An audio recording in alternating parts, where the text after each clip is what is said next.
নমস্কার। 2 থেকে 3 বছর আগে পিএম বিশ্বকর্মা যোজনা নামে একটি নতুন স্কিম চালু করা হয়েছিল, যেটা পশ্চিমবঙ্গে কিন্তু ঠিকঠাকভাবে লাগু হয়নি। 2 থেকে 3 বছর আগে আমি একটি ভিডিও বানিয়ে দেখিয়েছিলাম কী করে আপনারা পিএম বিশ্বকর্মা যোজনায় নাম নথিভুক্ত করতে পারবেন এবং আর্থিক সহায়তা পাবেন। আগে আর্থিক সহায়তা কী পাবেন সেটা আগে দেখে নেব, এবং এখানে নাম নথিভুক্ত করে আপনাদের কী কী সুবিধা হবে সেটাও দেখে নেব। pmvishwakarma.gov.in গুগলে এটি লিখে সার্চ করলে আপনারা এই ওয়েবসাইটে চলে আসতে পারবেন। এই ওয়েবসাইটে প্রথমেই লেখা আছে স্কিম বেনিফিট। এটা কি? এখানে ইংরেজিতে লেখা আছে, আমি আপনাদের বোঝার সুবিধার জন্য এটা বাংলায় ট্রান্সলেট করে নিচ্ছি। আপনারা প্রতিদিন 500 টাকা করে স্টাইপেন্ড পেতে পারবেন এবং 15,000 টাকার টুলকিট ইনসেন্টিভও পাবেন, আর মোটামুটি 1 থেকে 2 লক্ষ টাকার মতো লোন পেয়ে যাবেন। এবার লোনটা কীরকম হবে? প্রথম যে 1 লক্ষ টাকা পাবেন সেটা প্রথমে 18 মাসের মধ্যে আপনাকে শোধ করতে হবে। 18 মাসের মধ্যে যদি আপনি 1 লাখ টাকা শোধ করে দেন, তারপর আপনি আবার 2 লক্ষ টাকা ঋণ পাবেন, সেটা আপনাকে 30 মাসের মধ্যে শোধ করতে হবে। মাত্র 5% সুদের হারে আপনারা কিন্তু এই লোনগুলো পেয়ে যাবেন। আশা করি এই জিনিসটা আপনাদেরকে বোঝাতে পারলাম। এবার এখানে প্রশ্ন চলে আসছে, কারা এটির সুবিধা পাবেন? সেই জন্য আমি এখানে ফ্রিকোয়েন্টলি আস্কড কোশ্চেনে চলে আসছি। এখানে দেখুন বলা হয়েছে 18টি পেশায় নিযুক্ত কারিগর এবং শিল্পীরা যোগ্য বলে বিবেচিত হবেন। এবার এই 18টা পেশায় নিযুক্ত মানুষরা কে কে? সূত্রধর, নৌকো নির্মাতা, বর্মকার, কামার, হাতুড়ি এবং সরঞ্জাম নির্মাতা, তালাচাবি নির্মাতা, স্বর্ণকার, কুমোর, ভাস্কর, পাথর খোদাইকারী বা পাথর ভাঙার কারিগর, মুচি। এখানে যে পেশার মানুষদের দেখতে পাচ্ছেন, স্ক্রিনটা একটু পজ করে এগুলো পড়ে নিলে আপনারা কিন্তু অ্যাপ্লাই করতে পারবেন। এবার এখানে বলা হয়েছে পিএম বিশ্বকর্মার মূল উপাদান কি কি। মানে আপনি এখানে নাম নথিভুক্ত করলে আপনাকে প্রশিক্ষণ দেওয়া হবে, টুল কিট দেওয়া হবে, ক্রেডিট সাপোর্ট মানে আপনাকে লোন দেওয়া হবে, এবং আপনি যে ব্যবসাটা করবেন তার জন্য সমস্ত রকম কিন্তু সাহায্য করা হবে। এবার তাহলে প্রশ্ন উঠছে, শুধুমাত্র ওই পেশার মানুষরা হলেই কি অ্যাপ্লাই করতে পারবে? এখানে দেখুন অ্যাবাউট স্কিমের নিচে এলিজিবল ক্রাইটেরিয়া বলে একটি কথা লেখা আছে, এটাও আমি বাংলায় কনভার্ট করে নিচ্ছি। এখানে যোগ্যতার মানদণ্ড হিসেবে বলা হচ্ছে 18টি পারিবারিক ভিত্তিক ঐতিহ্যবাহী পেশার সঙ্গে যে কোনো একটিতে আপনাকে নিযুক্ত হতে হবে। মানে এই পেশাগুলো হতে হবে পরিবার ভিত্তিক। যেমন ধরুন নাপিত যে পেশা হয় সেটা কিন্তু পরিবার ভিত্তিকই হয়, ঠিক আছে? এই পেশার যদি আপনি মানুষ হয়ে থাকেন তাহলে আপনাকে প্রশিক্ষণ দেওয়া হবে, মানে চুল কাটার প্রশিক্ষণ আর কি, চুলদাড়ি কাটার প্রশিক্ষণ। তারপর আপনি যদি একটি নতুন সেলুন খুলতে চান সেক্ষেত্রে আপনাকে যন্ত্রপাতি দিয়ে সাহায্য করা হবে এবং আপনার দোকানের ব্র্যান্ডিংয়ের জন্য সাহায্য করা হবে। দোকান যদি খোলেন সমস্ত সরঞ্জাম আপনাকে দেওয়া হবে। যেদিন আপনি আবেদন করবেন সেই দিন আপনার বয়স হতে হবে 18 বছর। নিবন্ধনের তারিখে সুবিধাভোগীকে সংশ্লিষ্ট পেশায় নিযুক্ত থাকতে হবে এবং বিগত 5 বছরের মধ্যে স্বকর্মসংস্থান বা ব্যবসা উন্নয়নের জন্য কেন্দ্রীয় বা রাজ্য সরকারের অনুরূপ ঋণ ভিত্তিক প্রকল্প, যেমন পিএম স্বনিধি, মুদ্রা যোজনা, এই সমস্ত কোনো যদি ঋণ নিয়ে থাকে তাহলে সে কিন্তু অ্যাপ্লাই করতে পারবে না। আর এখানে একটা 4 নম্বর পয়েন্টে কথা বলা হয়েছে, এই প্রকল্পের অধীনে নিবন্ধন এবং সুবিধা পরিবারের একজন সদস্যের মধ্যে সীমাবদ্ধ থাকবে। পরিবার বলতে কি বোঝাচ্ছে? স্বামী, স্ত্রী এবং অবিবাহিত সন্তানদের মধ্যে বোঝানো হয়েছে। সরকারি চাকরিতে কর্মরত কোনো ব্যক্তি এবং তাদের পরিবারের সদস্যরা এই প্রকল্পের অধীনে যোগ্য হবেন না। দেখা গেল আপনি আছেন, আপনার স্ত্রী আছে এবং আপনার পুত্র আছে।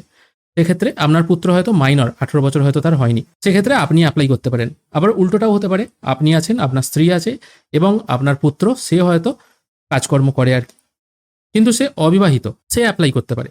আবার যদি এটা হয়, আপনি, আপনার স্ত্রী, একটা ফ্যামিলি হয়ে গেছে এবং আপনার পুত্র সে বিবাহ করেছে এবং তার স্ত্রী আছে, সেক্ষেত্রে আপনিও অ্যাপ্লাই করতে পারবেন, আপনি একটা পরিবার হয়ে যাচ্ছেন।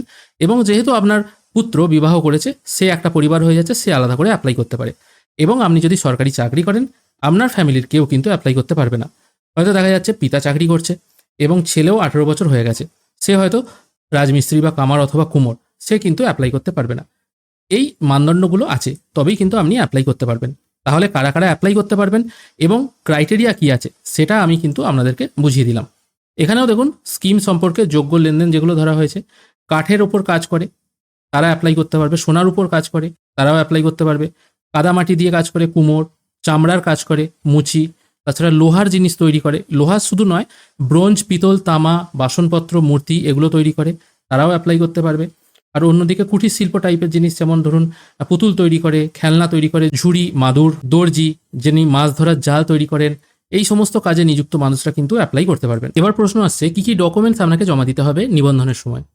এখানে বলা হচ্ছে আপনার আধার কার্ড, মোবাইল নাম্বার, ব্যাংকের বিবরণ মানে ব্যাংকের পাসবই, রেশন কার্ড, এই সমস্ত ডকুমেন্টসগুলো জমা দিতে হবে। আর এখানে দেখুন আপনি যখন প্রশিক্ষণ পাবেন আর কি, আমি প্রথমেই বললাম এই পেশার মানুষ যদি আপনি হয়ে থাকেন, দেখা গেল হয়তো আপনি কুমোর, ঠিক আছে, বা ভাস্কর মানে মূর্তি তৈরি করেন হয়তো। এবার আপনি ওখানে প্রশিক্ষণ নিতে গেলেন, প্রশিক্ষণ নেওয়ার সময়ও আপনাকে প্রতিদিন 500 টাকা করে কিন্তু বৃত্তি দেওয়া হবে। মোটামুটি পিএম বিশ্বকর্মা যোজনার ওয়েবসাইটে এসে আপনারা কিন্তু এই সমস্ত তথ্যগুলো পেয়ে যাবেন।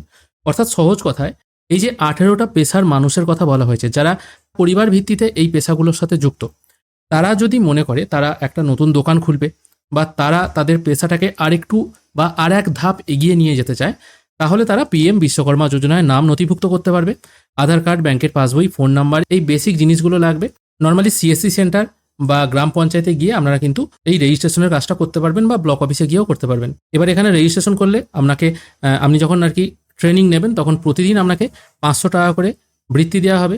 দোকান সাজানোর জন্য বা মাল মেটেরিয়ালস কেনার জন্য আপনাকে 15,000 টাকা দেওয়া হবে, এবং দোকান তৈরির জন্য বা পেশাটাকে আরও বড় করার জন্য আপনাকে প্রথমে 1 লক্ষ টাকার লোন দেওয়া হবে, এবং সেই লোন যদি আপনি ঠিকঠাকভাবে শোধ করতে পারেন 18 মাসের মধ্যে, তাহলে আবার আপনাকে 2 লক্ষ টাকার লোন দেওয়া হবে, সেটা আপনাকে 30 মাসের মধ্যে শোধ করতে হবে। এটাই হচ্ছে মেন ব্যাপার। এবার নেক্সট ভিডিওতে আমি দেখিয়ে দেবো কী করে আপনারা পিএম বিশ্বকর্মা যোজনায় অ্যাপ্লাই করবেন। অবশ্যই এখানে বলে রাখি, আমি আপাতত পেজটাকে ইংলিশে কনভার্ট করে নিচ্ছি। এখান থেকে সাধারণত সিএসসির মাধ্যমেই কিন্তু আপনাকে রেজিস্ট্রেশন করতে হয়। যদিও অ্যাপ্লিক্যান্ট/বেনিফিশিয়ারি লগ ইন বলে একটা অপশান আপনারা পেয়ে যাবেন।